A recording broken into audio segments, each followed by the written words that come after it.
हमको तो लगता है कि उससे भी बदतर रास्ते पर हम लोग जा रहे हैं। एक भी बड़ा इंडस्ट्री ये 30 वर्षों में नहीं लगा। तो हमको अभी बिहार के मजदूरों के लिए बड़ी चिंता है। नमस्कार, बहुत बहुत स्वागत है आपका भारत लाइव में। लगातार 60 से अधिक दिन हो चुके हैं एक बहुत बड़ी महामारी जिसने पूरे दुनिया को अपने गिरफ्त में ले लिया था, जिससे भारत भी अछूता नहीं था। और भारत में जब ये संक्रमण शुरुआती दौर में था, तभी भारत के प्रधानमंत्री ने एक रास्ता निकाला जिससे इस संक्रमण से बचा जा सके, और वो संक्रमण था लॉकडाउन। लॉकडाउन की अवधि लगातार 4 चरणों में बढ़ाई जा चुकी है। 5वें चरण की शुरुआत संभावना है कि एक दिन बाद, जब हम बात कर रहे हैं उसके एक दिन के बाद 31 तारीख तक चौथे चरण का लॉकडाउन है। और इस बीच में एक बड़ी समस्या जो सामने आई है वो आई है आर्थिक फ्रंट पे इस देश को नीचे जाने का। और दूसरा सबसे जो महत्वपूर्ण है, इससे भी ज़्यादा महत्वपूर्ण है कि जो श्रमिक हैं, जो दैनिक मजदूर हैं, संगठित हों या असंगठित हों, वो किस स्थिति में हैं। इन 60 दिनों तक उन्होंने कैसे अपने आप को रखा, सरकार की बातों को माना, प्रधानमंत्री की बातों को माना, मुख्यमंत्री की बातों को माना। अब बहुत सारे राज्यों ने उन श्रमिकों को अपने अपने राज्य में बुलाना शुरू कर दिया है। और सबसे बड़ी समस्या जो आ गई है वो ये आ गई है कि श्रमिक कानूनों में बदलाव किए जा रहे हैं, और जिसको लेकर के जहां एक तरफ बिहार जैसे राज्य जो कि अधिक श्रम सप्लाई करता है, भारत लाइव लगातार आपको बताता रहा है कि हम अपनी उपयोगिता इसी में समझते हैं कि हम श्रमिकों की सप्लाई करने वाले राज्य के रूप में सामने आ गए हैं।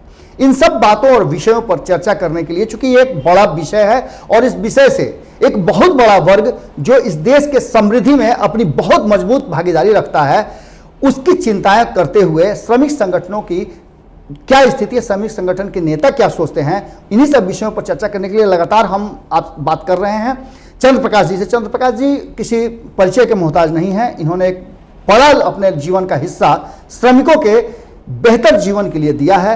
इंटक के ये उपाध्यक्ष है और बिहार के अध्यक्ष है। इसके साथ ही इन्होंने एक और भी संगठन जिसके ये राष्ट्रीय अध्यक्ष भी हैं, नासवी संगठन के बारे में भी हम हमसे इनसे जानकारी लेंगे, बताएंगे, क्योंकि ये संगठन सबसे बड़ा संगठन है। तो सबसे पहले तो हम स्वागत करते हैं, बहुत बहुत स्वागत है सर आपका। नमस्कार। नमस्कार सबको नमस्कार।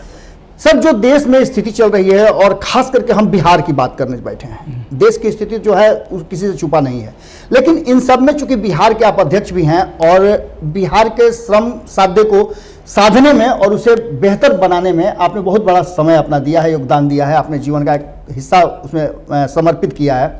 आप किस तरह से इस स्थिति को देखते हैं, अगर थोड़े शब्दों में कहना हो तो? बाकी हम विस्तृत चर्चा करेंगे। देखिए, थोड़े शब्दों में कहना हो तो बिहार की स्थिति श्रमिकों के मामले में पहले ही से खराब रही है जी। अगर उसको खराब पहले से हम कहते हैं तो आज के दिन में बदतर कहेंगे उसको। इसलिए कि अभी क्या है कि जो लोग, कुछ लोग थोड़े सा एम्प्लॉयमेंट में थे भी, उनका भी एम्प्लॉयमेंट चला गया जी। जो बिहार के मजदूर प्रवासी मजदूर के रूप में देश के विभिन्न जगहों पर काम कर रहे थे, जिससे उनका भरण पोषण चल रहा था, उनकी नौकरी भी गई और उनको आने में जो दुर्दशा झेलना पड़ा है घर तक पहुंचने में, वो एक अलग है। और अब आने के बाद भी उनकी चिंता है कि कल उनके खाने पीने का इंतजाम कैसे होगा, उनकी नौकरी रहेगी कि नहीं रहेगी। तो बहुत ही दर्दनाक स्थिति है बिहार के उन मजदूरों के लिए, जो बिहार के लिए भी और बिहार से बाहर के लिए भी जो काम करके तरक्की उन्नति में अपनी हिस्सेदारी निभाते हैं। उनका भविष्य पर एक बहुत बड़ा प्रश्न चिन्ह लग गया है। और सरकार की चिंताएं कितनी हैं हम अभी नहीं कह सकते हैं, इसलिए कि सरकार का जो बिहार में चुनाव बहुत नज़दीक है जी। तो हमको अब एक ही चीज़ डर सता रहा है कि सरकार की जो इच्छा शक्ति है उनको कुछ करने के लिए, देने के लिए, वो केवल अब राजनीतिक रूप से चीज़ को सामने निकाला जा रहा है और रखा जा रहा है। और वो उनको कुछ मिलेगा नहीं मिलेगा वो तो अब चुनाव के बाद ही तय होगा। लेकिन चुनाव तक तो यही चल रहा है कि इनका स्किल डेवलपमेंट करेंगे, इनका पैनल बनाएंगे, नाम बनाएंगे, कोई और कमेटी, आयोग वगैरह वगैरह गठन करेंगे, देखेंगे कैसे होगा। तो हमको अभी बिहार के मजदूरों के लिए बड़ी चिंता है कि आने वाले समय बिहार के मजदूरों के लिए बहुत ही कठिन समय है और बड़ी ही आर्थिक बदहाली से उनको सामना करना पड़ेगा। 90 के दशक में चूंकि आप इंटक से जुड़े हुए हैं और कांग्रेस का एक बहुत बड़ा संगठन भी है, जब कांग्रेस की सत्ता बिहार में गई तब से लेकर के 30 साल हो गए, लगभग 30 साल पूरे होने जा रहे हैं, जिसमें लालू प्रसाद का भी शासन रहा 15 साल और 15 साल नीतीश जी का शासन रहा। आपको क्या लगता है कि इन 30 सालों में कांग्रेस और इन 30 सालों के शासन, छोटे भाई और बड़े भाई के शासन में क्या विकास हुआ, क्या अंतर हुआ, श्रमिकों को लेकर के क्या सुधार हुए हैं? देखिए, श्रमिकों के लिए देखिए, आप अगर बिहार में, हम नहीं कह रहे हैं कि कांग्रेस का शासन और इनके शासन को देख करके कोई पॉलिटिकली हमारा कमेंट्स नहीं है या राजनीतिक रूप से हम कोई इस बात को नहीं कह रहे हैं, लेकिन आप ये देखिएगा कि कांग्रेस के शासन काल में जितने उद्योग बने, जितने उद्योग लगे, उसी बाद इन लोगों के आने के बाद ही बिहार झारखंड का बंटवारा भी हो गया दुर्भाग्य से। तो उसमें भी जो माइंस मिनरल्स जितने थे या बड़ा बड़ा जो टाटा जैसा स्टील फैक्ट्री बोकारो वगैरह, वो सब झारखंड में चले गए। तो बिहार राज्य तो उद्योग विहीन हो गया, इन लोगों के आने के बाद से ही उद्योग विहीन शुरू हो गए। और नए उद्योग को लगाने के लिए जो 15 साल उनका या 15 साल इनका रहा हो, तो नया उद्योग, कोई मेजर इंडस्ट्री अगर हम कहें कि कोई बड़ा इंडस्ट्री लगा हो, तो एक भी बड़ा इंडस्ट्री ये 30 वर्षों में नहीं लगा, जिसको आप कह सकते हैं कि ये एक बड़ा इंडस्ट्री है आकर के कोई प्राइवेट सेक्टर से लगा हो। भारत सरकार का कंट्रीब्यूशन केवल बिजली के कारखानों को लगाने में यहाँ जरूर है। एनटीपीसी का अच्छा काम बिहार में हुआ है। उसके अलावे आप एक भी उद्योग ऐसा नहीं बता सकते हैं जो बड़े पैमाने पर बड़ा उद्योग लगा हो और क्षेत्र के एरिया का चीज़ को बदलने में उनका योगदान रहा हो, या हजारों लोग एम्प्लॉयमेंट पा करके अपना जीवन बसर कर रहे हों। ऐसा कोई बहुत मेजर बदलाव नहीं जी। 15 साल नीतीश कुमार जी ने शासन किया और कहते हैं कि सुशासन की सरकार है, सबके साथ हम लेकर के चलते हैं, न्याय के साथ विकास है, वगैरह वगैरह, ये सब बातें करते हैं। कुछ समय तक कांग्रेस को भी मौका मिला है उनके साथ शासन करने का, भले ही 2 साल से कम का वक्त रहा हो। इन सब के बीच में जो 15 साल में नहीं हुआ, क्या आपको लगता है कि जब श्रमिक वापस आए हैं और नीतीश कुमार जी वादा कर रहे हैं कि जो भी लोग वापस आए हैं उन लोगों को हम रोजगार देंगे, ऐसा संभव है? देखिए, वादा तो उनको करना ही पड़ेगा ना, उसके अलावा कोई विकल्प नहीं है, विकल्प नहीं है। लेकिन हम ये कह रहे हैं ना कि आपने जैसे कहा ना, आप पहले से क्या काम हो रहा है, हम अगर काम कर रहे हैं पिछले 15 वर्षों से जी, तो हमारा तो एक इतिहास बना हुआ है ना कि हमने किस रूप में काम किया है जी। तो अगर 15 वर्षों में हम इस राज्य में उद्योग नहीं ला सके बड़ा, या कोई एम्प्लॉयमेंट जनरेशन के लिए और कोई बड़ा चीज नहीं कर सके, तो अभी ये प्रवासी मजदूर मोटा मोटी हम आपको बताते हैं, आप देखते जाइएगा, ये 40 लाख का आंकड़ा जरूर छुएगा जी आने का। भी सरकार का ही 25 लाख के करीब करीब इनका ही आंकड़ा अभी है, और अभी भी कह रहे हैं कि आने वाले हैं। हम लोगों का शुरू से ही मानना है कि ये 40 लाख के करीब हैं जी। अब 40 लाख के लोगों को एम्प्लॉयमेंट के लिए बार बार एक ही चीज़ राज्य सरकार कह रही है, और वो मनरेगा के मैंडेज को बढ़ा करके या मनरेगा के काम को बढ़ा करके कहते हैं उसी में एम्प्लॉयमेंट देंगे जी। तो ये 40 लाख लोग जो आए हैं वो मनरेगा में काम करने वाले थोड़े हैं जी। उसमें बहुत सारे टेक्निकल लोग हैं, हाईली स्किल्ड लोग हैं। उनका अब ये आज जो कह रहे हैं कि मैपिंग करेंगे और उनका स्किल डेवलपमेंट से हम काम करेंगे, ये हम लोग जब पहली दफा इनकी सरकार बनी थी, इन लोगों ने बजट के लिए हम लोगों को आमंत्रित किया था सुझाव देने के लिए, तो पूरे 15 वर्ष हो गए। 15 वर्ष पहले हम लोगों ने कहा था कि प्रवासी मजदूरों का पंचायत में निबंधन होना चाहिए। पंचायत को ये जिम्मेवारी दीजिए कि अपने अपने गांव में पता लगाएं कि उनके गांव के लोग किन किन शहरों में काम करते हैं जी। नंबर 1, और वो जो काम करते हैं तो किस किस काम में वहाँ लगे हैं जी। मान लो रिक्शा चलाने में लगे हुए हैं, कि मुठिया ढोने में लगे हुए हैं, कि कोई और बढ़ई मिस्त्री का काम कर रहे हैं, या और कल कारखाने में काम कर रहे हैं। ये 15 वर्ष से तो इनके सरकार में हम लोग इस मुद्दे को उठा रहे हैं, लेकिन बार बार होता है कि करेंगे, किया कभी नहीं। जैसा कि आप बताएं सर, लगातार भारत लाइव भी इन सब बातों को उठाता रहा है कि हमारी सरकार के पास एक डाटा तक नहीं है कि हमारे प्रवासी कितने लोग हैं जो बाहर में काम करते हैं, और इन डाटा के आधार पर जब लोग वापस आ रहे हैं तो हमने भी सुझाव दिया है। कई बार आपसे बात करने के बाद हमें जब जानकारियाँ मिली तो हमने भी सुझाव दिया है कि उन लोगों का पहले तो आप जो वापस आ रहे हैं उनका एक डाटा तैयार कीजिए। अच्छा, खैर इन सब बातों को तो हम करेंगे ही सर, ये तो एक लंबी प्रक्रिया है जिसमें लोगों को काम देने की। सबसे पहले तो सर, जो श्रमिक कानून में जो बदलाव हुए हैं, और 100 दिनों तक भले कानून में ये कहा जा रहा हो कि हम 3 कानूनों को छोड़कर के बाकी सब कानूनों में परिवर्तन किए। 100 दिनों तक उद्योगपतियों को एकदम पूरी छूट मिली हुई है कि जैसे चाहे वैसे मजदूरों को खटा लें। क्या ये बंधुआ मजदूर की प्रक्रिया से नहीं गुजर रहे हैं? देखिए, ये तो आप देख लीजिए कि जब नरेंद्र मोदी जी का वो 5 वर्ष पूरा हुआ जी, उस 5 वर्ष के पीरियड में नरेंद्र मोदी जी ने आते आते पहले दफ़ा कहा कि श्रमिकों के कानून के बारे में, अन्य कानूनों के बारे में उन्होंने कहा, सब कानून को बोला ये कानूनों का जंगल है और इस जंगल को हम साफ कर देंगे।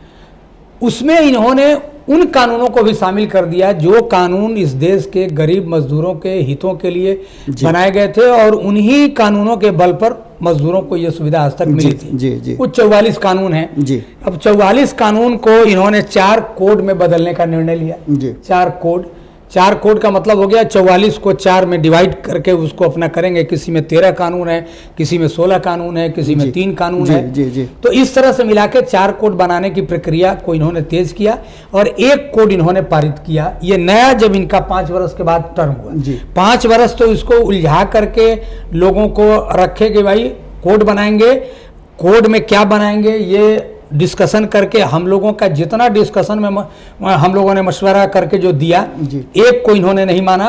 और जब कोड इन्होंने पारित कराया, वेज कोड एक कोड पारित कराया जब नए टर्म में आए हैं वापस, तो अब देखिए आपकी एक बार 5 वर्ष में कानून को शिथिल कर दिया।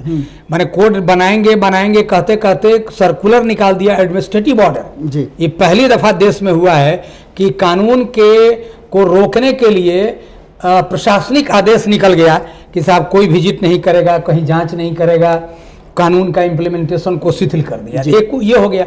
अब ये दूसरी दफा जब बात चल रही है तो ये लॉकडाउन के पीरियड में पूरा देश इतनी परेशानी से गुजर रहा है, मजदूरों की समस्या विकट हो गई है और इस समय उत्तर प्रदेश की सरकार, मध्य प्रदेश की सरकार और गुजरात की सरकार, 3 राज्य सरकारों ने पहल किया और उन्होंने पहले तो 8 घंटा के ड्यूटी को बढ़ा के 12 घंटा कर दिया और उसके बाद एक ऑर्डिनेंस बनाया। चूंकि ये सेंट्रल कानून है, इनको जो कॉन्स्टिट्यूशन में जो है 254 और 213 जो आर्टिकल नंबर है संविधान का, उसमें प्रावधान है कि इनको अगर इसमें कोई भी तब्दीली करना हो तो इनको राष्ट्रपति से परमिशन लेना पड़ेगा। तो इन लोगों ने वहां दिया। अब 1000 दिन के लिए 3 वर्ष के लिए, अब 3 वर्ष के लिए ये कहते हैं कि हम पूरा कानून को खत्म कर देंगे और मजदूरों को कोई इंडस्ट्री जैसे भी रखे, जो तनख्वाह दे, जो वेतन दे, जब रखे जब निकाले। तो बंधुआ से भी बदतर हो गया। आपने ठीक कहा कि बंधुआ के मजदूर के रास्ते पर हम जा रहे हैं। हमको तो लगता है कि उससे भी बदतर रास्ते पर हम लोग जा रहे हैं। इसके साथ साथ कई और भी हमारे पास जानकारियां जो हैं सर, जो अध्यादेश जो जिसकी चर्चा हम कर रहे हैं उसमें ट्रेड यूनियनों के रजिस्ट्रेशन पर भी, पंजीयन पर भी रोक लगा दिया गया, उनकी मान्यताओं पर भी इन 100 दिनों तक, 1000 दिनों तक के लिए रोक लगाया गया है। इसके साथ साथ न्यायालय में नहीं जा सकते हैं आप इन फॉरम के तहत। ये सब कानून क्या आपको लगता है सर कि देश किस दिशा में जा रहा है? अब तो देखिए ना, ये तो केवल क्या कानून छोड़े हैं। एक तो कंस्ट्रक्शन का जो वेलफेयर फंड है उसको इन्होंने छोड़ा कि ठीक है वो कानून एजिटी चलेगा, हम उस पर भी ये बात करेंगे आपसे। दूसरा कि वर्कमैन कॉम्पनसेशन है जो है, जो कहीं मर गया कोई तो मुआवजा क्लेम कर सकता है। तो इस और पेमेंट की लोगों को काम करे तो उनको तनख्वाह मिलेगा, क्या मिलेगा, कैसे मिलेगा वो नहीं। ये 3 को छोड़ करके ट्रेड यूनियन के बारे में तो इन्होंने कहा कि 3 वर्ष तक किसी यूनियन को मान्यता नहीं दिया जाएगी। तो आप जब इंस्टीट्यूशन को खत्म कर देंगे तो फिर उस इंस्टीट्यूशन के माध्यम से जो काम होने वाला है वो काम कहां से होगा? तो इन्होंने तो इंस्टीट्यूशन को समाप्त करने के लिए ही कहा। ट्रेड यूनियन से क्या इनको दुश्मनी है? इनको कोई दुश्मनी है या नहीं है? बड़े बड़े जो उद्योगपति हैं उनको है। तो इसलिए हम बार बार हम लोग चार्ज लगाते हैं कि ये सरकार ही, इसकी उत्पत्ति ही है उद्योगपतियों के बढ़ावा के लिए। ऐसा तो हमारे प्रधानमंत्री जी भी कहते हैं कि हम व्यवसायी हैं, ऐसे राज्य से आते हैं जिसका सबसे बड़ा फैक्टर है व्यवसाय, और हम निश्चित रूप से उस व्यवसायी की तरह ही इस देश को चलाना चाहते हैं। तो कहते हैं, लेकिन कहने वाले को कभी ये शर्म नहीं आता है, उनको ये समझ में नहीं आती है बात कि जो भी व्यवसाय इस देश में बढ़ रहा है, क्या उस व्यवसाय को बढ़ाने में मजदूरों का हिस्सा नहीं है? हम लोग बराबर मांग करते हैं कि पूंजी अगर है श्रम, पूंजी के साथ श्रम की महत्ता को भी समझना चाहिए। जितना पूंजी का हक है कमाने का, उतना ही हक श्रम को है। तो ये पूंजी वाले हड़प लेते हैं सब। इंटक के माध्यम से आपने सर बहुत सारे कार्य किए हैं, बहुत सारे श्रमिक संगठनों को, श्रमिकों को या बहुत सारे लोगों को आपसे फ़ायदा मिला है। इसके अलावा आपने एक नासवी करके एक संस्था बनाई जिसका उत्पत्ति आपने 1994 में हुई थी। ये नासवी क्या है, इसके विषय में जरा सा लोगों को बताएं। देखिए, नासवी एक देश का सबसे बड़ा वेंडर्स ऑर्गेनाइजेशन है। फुटपाथ पर काम करने वाले, जो वेंडिंग करने वाले, ठेला पर जिस तरह से वेंडिंग का काम करते हों, उनके लिए ये सबसे बड़ा संगठन है और दुनिया में रिकॉग्नाइज्ड है ये संगठन।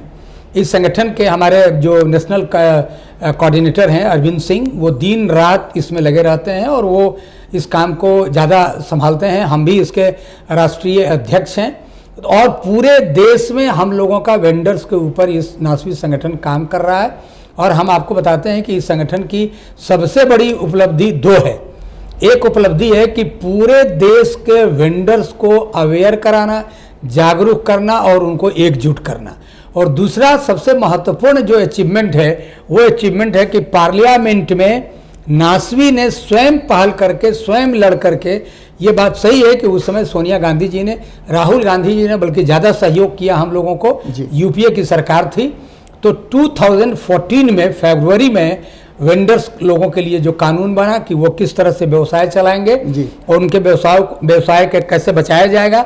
और आपको ये मालूम होगा, आश्चर्य होगा कि पूरे देश में हम लोगों ने जो वेंडर्स का रेहड़ी पटरी वाला जो कॉन्ट्रैक्ट में जाता था, उस कॉन्ट्रैक्ट को हम लोगों ने एबॉलिश किया, करवाया इसी कानून के माध्यम से। तो आज कम से कम वेंडर्स आज़ाद हैं जी, अपना काम कर रहे हैं। ठीक है, अब तो पुलिस का पुलिसिया जो है वो कहर चलते रहता है, लेकिन सभी शहरों में वेंडिंग जोन बनाने का है और इसको हाई कोर्ट मॉनिटर करती है। हर हाई कोर्ट में एक बेंच इसके लिए निर्धारित है कि अगर कोई शिकायत हो तो वेंडर्स का शिकायत सुना जाएगा। तो ये बड़ी उपलब्धि है और हम आपको कह सकते हैं कि आप देश के किसी कोने में अगर घूमेंगे, वेंडिंग करने वाले लोगों को अगर एक ग्रुप में बात करेंगे तो वो नासवी का नाम लेगा।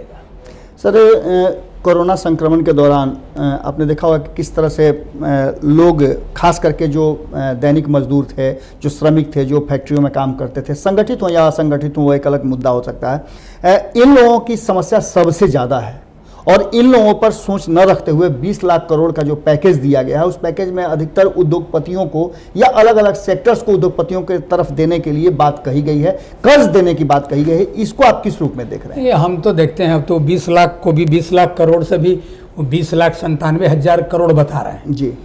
तो बिल्कुल हास्यास्पद है। देखिए, एक एग्जाम्पल आपको उसमें एक दे रहे हैं जी। इन्होंने उसमें छोटे छोटे SME के जो छोटे छोटे व्यवसायी हैं जी। उनके लिए कहा कि 3 लाख करोड़ हमने दिया। अब वो 3 लाख करोड़ का क्या है भाई? तो 3 लाख करोड़ में 3 रुपया भी उनको राहत के रूप में नहीं दिया गया। वो सब है कर्ज। तो अरे बैंक से कर्ज तो पहले भी ले रहे थे, आज भी लेंगे, मिलेगा कैसे होगा? ये मतलब कहाँ से GDP ग्रोथ का 10% इन्होंने कहा जी। 200 लाख करोड़ का 20 करोड़ हम दे रहे हैं, GDP का 10% हम लगा रहे हैं इसमें। लेकिन ये 10% तो मतलब हम लोगों को 1% भी समझ में नहीं आ रहा है कि आखिर किसको दिया। प्रधानमंत्री जी ने जनधन के खाते में 500 रुपया दिया जी। तो 15 लाख का वादा किए थे, 6 बरस के बाद 500 रुपया दिए हैं जी। तो वो वही एक कैश का जो हम कह सकते हैं। बाकी अब आप कह रहे हैं कि हमने अनाज दिया इतना लाख करोड़ का, चावल दिया, तो ये दाल दिया। सर, अनाज पर भी तो समस्या उत्पन्न हो रही थी। केंद्र सरकार, केंद्रीय मंत्री जो है वो कह रहे हैं कि बिहार अनाज बांट ही नहीं रहा। नहीं, हमने चैलेंज किया और हम आज फिर आपके चैनल से कहना चाहते हैं कि ये सरकार को मेरी चुनौती है, बिहार ही सरकार को हम कहना चाहते हैं कि एक प्रखंड ये बता दें जिस प्रखंड में जो राशन कार्ड धारी हैं उनको सरकार द्वारा घोषित मुफ्त 5 किलो वाला का अनाज, या उनको प्रति व्यक्ति जो उनके परिवार को जो मिलता है अनाज, वो पूरा अनाज उनको मिलता है या मिला है। और अगर मिला है तो बढ़िया माने क्वालिटी का भी जो खाने के योग्य हो मिला है। अरे पटना में कितना शिकायत आया जी, लेकिन एक प्रखंड में भी नहीं है। अगर ये खोज करेंगे तो इनका PDS का जो जितना लाइसेंस है सबका रद्द करना पड़ेगा। सब ब्लैक मार्केटिंग कर रहा है। अगर 5 किलो मुफ्त अनाज देना है तो वो 2 किलो देता है जी। और आप चार्ज कर रहे हैं कि हमने तो इतना करोड़ रुपया गरीबों के लिए दे दिया, तो सब तो जा रहा है बिचौलिए के हाथ में। जो स्थिति है सर, इस स्थिति में सरकार और श्रमिक दो ऐसे फैक्टर हैं, दोनों दो किनारे पर खड़े हैं। आखिर इस किनारे को जोड़ने वाला वो जो सेतु होगा, जो श्रमिक संगठन है, हालांकि आप लोगों के भी अधिकारों को तो सरकार ने कम ही कर दिया है, आप लोगों पर भी कई तरह के बैन लग चुके हैं कि आप नहीं कर सकते हैं, ये नहीं कर सकते हैं, वो नहीं कर सकते हैं। लेकिन इन सेतु में जो सबसे ज़्यादा प्रताड़ित या कहा जाए दुखी दरिद्र स्थिति में जो पहुंच गया श्रमिक, जो प्रवासी भी है और अप्रवासी भी है, दोनों तरह के लोगों का काम धंधा छूट गया है और सरकार ने एक नया कानून ला दिया है। इसको श्रमिक संगठन के नेता के रूप में या श्रमिकों के शुभचिंतक के रूप में आप इसको कैसे सेतु को पाटेंगे? देखिए, सेतु को पाटने का हम लोग काम कर रहे हैं और हम लोगों का प्रयास सरकार से कन्फ्रंटेशन का नहीं है। 22 तारीख को पूरे देश में हम लोगों ने आंदोलन किया इसके खिलाफ जी। आगे लॉकडाउन के बाद भी हम लोग करेंगे जी। लेकिन अगर सरकार बात ही सुनने को तैयार नहीं है, एक एग्जाम्पल आपको दे रहे हैं, नीतीश कुमार जी बिहार में बोलेंगे कि मजदूरों को हमने बहुत कुछ दिया। क्या दिया? 1000 रुपया मार्च से लेके अब तक ये 1000 रुपया सबको बांट रहे हैं जी। 1001 रुपया भी नहीं दिया है। 1000 रुपया दिया है, कुछ लोगों के खाते में जरूर गया है, इसमें कोई दो राय नहीं है। लेकिन आप कैसे सोच रहे हैं कि एक आदमी बॉम्बे से आ रहा है, परिवार यहाँ चला रहा है या यहीं रह रहा है, उसको हम दे दिया तो वो 2 महीना 3 महीना 1000 रुपया में वो पूरा परवरिश करेगा? 1000 रुपया नंबर 1। नंबर 2, हम लोगों ने अपील किया 2000 करोड़ रुपया वेलफेयर बोर्ड में यहाँ जमा है जी, BOCW में, और वो 2000 में 2 रुपया भी सरकार का नहीं है जी, वो मजदूरों का पैसा है। शेष वसूली जो मजदूर के नाम पर ही वसूली होता है, उसी वसूली का 2000 करोड़ रुपया रखा है। निबंधित मजदूरों को भी उसमें से पैसा देने में रोक लगा दिया गया है, जबकि केंद्र सरकार का गाइडलाइन है जी। कि आप BOCW से अपने अपने राज्य में निर्माण मजदूरों को राहत पैकेज दीजिए। बिहार ने नहीं दिया। तो सवाल है कि अब ये सेतु यहाँ आप बनेंगे, हम लोग बनना चाहते हैं, हम लोग करना चाहते हैं, लेकिन सरकार हो या प्रशासनिक पदाधिकारी हो, ट्रेड यूनियन को इस देश में, राज्य में सबसे ज़्यादा इग्नोर करके और सबसे ज़्यादा दबा के रखने का काम किया जाता है। सोशल जो एक होता है ना, वो जो कहते हैं कि सोशल ऑर्गेनाइजेशन है, NGOs है, ऐसे लोगों को तो ये लोग पार्टिसिपेट कराते हैं जी। लेकिन ट्रेड यूनियन को नहीं कराते हैं। जो जिसको ये फंडिंग करते हैं उसी को कहते हैं कि हमारे काम में हिस्सेदारी करेंगे।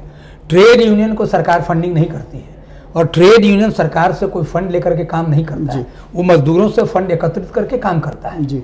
तो ये ऐसे संगठन को खत्म करना चाह रहे हैं जो इंडिपेंडेंट है, मजदूरों की आवाज़ उठाना चाहता है। तो देखिए, सेतु बनने का काम हम लोग कर रहे हैं और हम ये बताना चाहते हैं कि लोगों को गलतफहमी एक दिन ये समाप्त होगी सरकार को कि ये समझ रहे हैं कि हम मजदूरों को ठग करके बहला करके ये कोरोना में और जो कुछ भी हुआ है मजदूरों के साथ वो इसको भूल नहीं पाएंगे।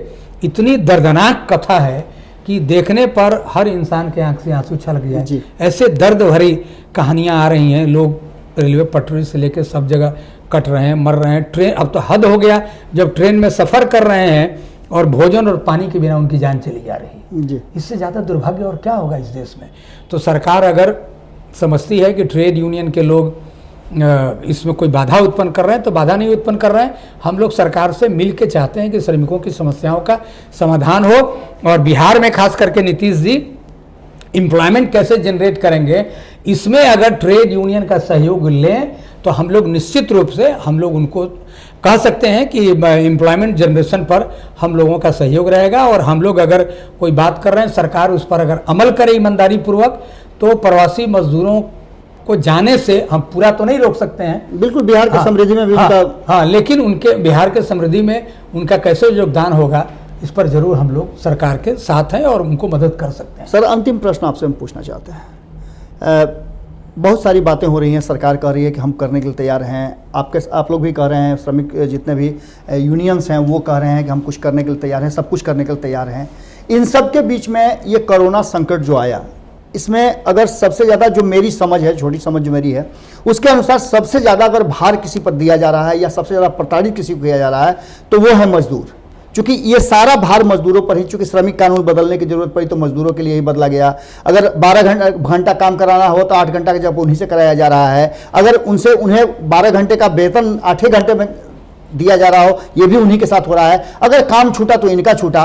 तो ऐसी स्थिति में इन सबको पाटने के लिए क्या आपको लगता है कि श्रमिक ही सबसे ज़्यादा इस पूरे कोरोना संकट में दुखी हुए और उनके रास्ते को निकलने में काफ़ी समय लग जाएगा?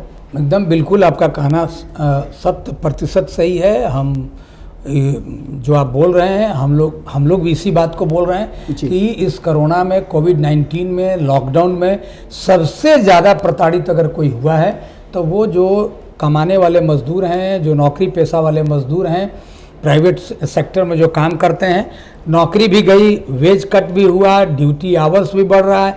अब तो स्थिति ये है कि आपको बता रहे हैं कि अभी जहाँ जहाँ इंडस्ट्री खुला है वहाँ अभी वेतन भी पूरा उनको नहीं मिल रहा है। तो 8 घंटा का भी वेतन नहीं मिल रहा है जी। अब तो हर जगह 20%, 30%, 50% तक कट हो रहा है जी, कि भाई इतने पैसे अभी दे सकते हैं, इससे ज़्यादा नहीं दे सकते हैं।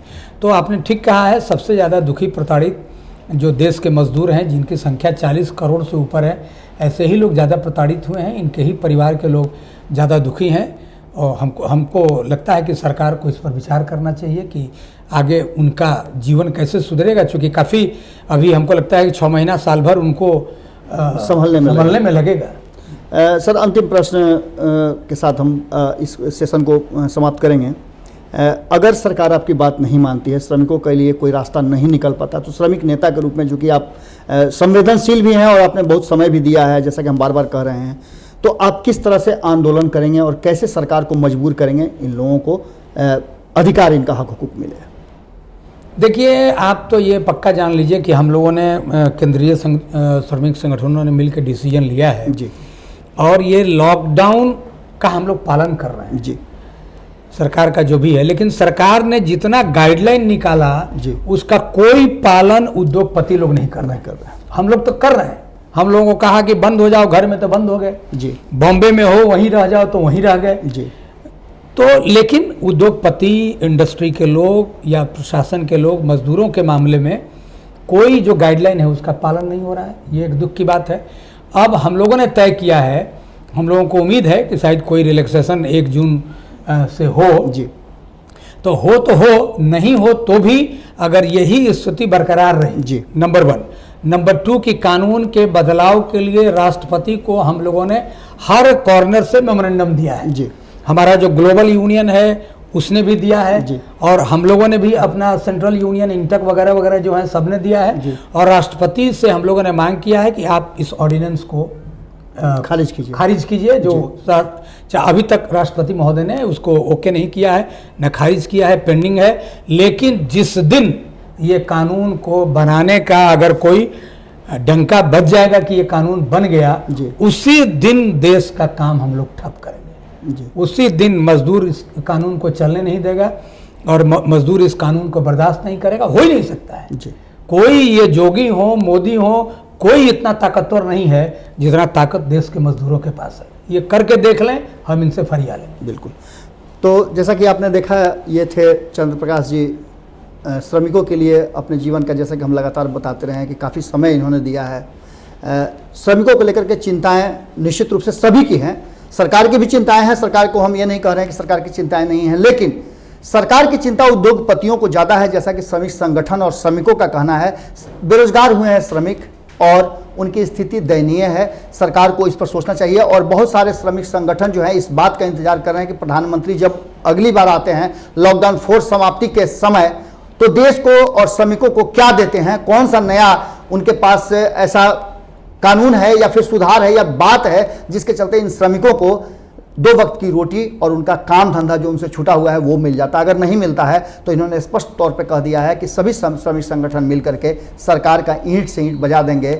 ऐसी नौबत ना आए, हम भी चाहते हैं कि प्रधानमंत्री जी इस कठिन घड़ी में कुछ ऐसा फैसला करें जिससे कि श्रमिकों को सुविधा मिल सके, उन्हें उनका खोया हुआ जो दिन था वो वापस मिल सके। 60 दिन पहले जिस तरह से वो अपने काम करके खुश थे, अपनी रोटी का जुगाड़ करते थे, अपने परिवार को पाल पोष करते थे, वो सिलसिला यथास्थिति बरकरार रहे। और श्रमिक कानूनों पर राष्ट्रपति महोदय को भी विचार करना चाहिए। फिर अगर जैसे ही स्थिति में कुछ बदलाव होता है, कोई नई बात होती है, हम चंद्र प्रकाश जी से फिर बात करेंगे। तब तक के लिए हमें दें इजाजत। नमस्कार। बढ़ाएं अपना कदम सक्सेस की ओर शिखर करियर इंस्टीट्यूट के साथ। शिखर करियर इंस्टीट्यूट पूर्वी भारत में एकमात्र कोचिंग संस्थान जो एक्सक्लूसिवली है मेडिकल एंट्रेंस एग्जाम के लिए।